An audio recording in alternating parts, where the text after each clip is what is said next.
Good afternoon, nursery. I'm back again with another book for us to read. It's a new book that I don't think we have read before in nursery. And I'm all snuggled up nice and warm with a blanket because it is so cold and windy outside. Maybe you could get all snuggly with a blanket too. The book we're going to read today is Slug Needs a Hug by Jeanne, Willis and Tony Ross. Once upon a timey, there was a little slimy, spotty, shiny, whiny slug. He was wet and weedy and very, very needy and always greedy for a hug. His mummy didn't hug him, it began to bug him, and he wondered why, oh why. Is she never snuggly because I am so ugly, said Sluggy with a soggy little sigh. He spoke to other creatures with very different features and asked them what they thought to do, to make himself more huggable, less slithery and sluggable, for sadly Sluggy didn't have a clue. Perhaps if you were furrier and fluffier and purrier, said Kitten, then your mum would hug you tight. So Slug put a woolly hat on with a picture of a cat on and a furry jacket just in case she might.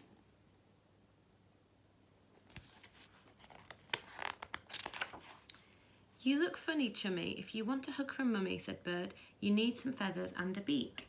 Piglet roared with laughter. If it hugs the slug is after, he needs trotters and a tail and a squeak. With trotter's tail and coat and beak and feathers, Slug met Goat, who told him that he looked a little weird.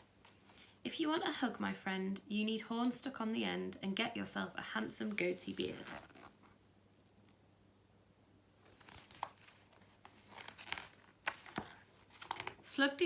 Slug did as Goat suggested, and he sensibly invested in some horns and a moustache made out of string. Moth looked aghast and muttered, and he whispered as he fluttered, Slug, you need some wings, you silly little thing.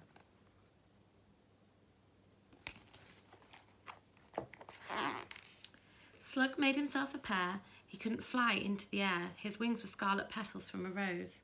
Although he smelled delightful, Fox declared that he looked frightful and he'd never get a hug without a nose.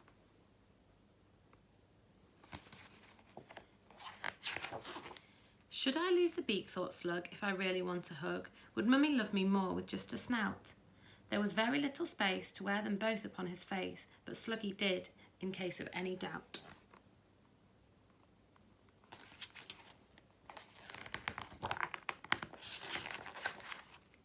Slug gazed into the brook at his astonishing new look and barely recognised his own reflection. If she doesn't hug you now, then she never will, said Cow, as she gave the slug a head-to-tail inspection.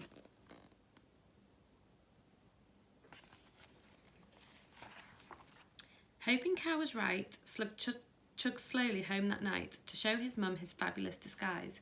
But after all he'd done, she didn't recognise her son. Mother, it is me, said Slug. Surprise!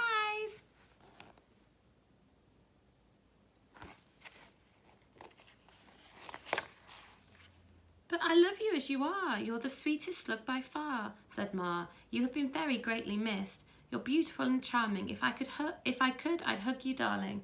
But alas, she had no arms, and so they kissed.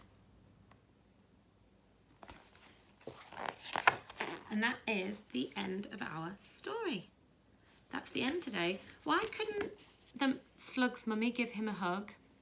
Can you remember? Can you remember what happened in the book? See if you can remember some of the pictures from the book and see if you can draw me a picture. And I'd love to see them. All right, I'll see you tomorrow. Bye, nursery.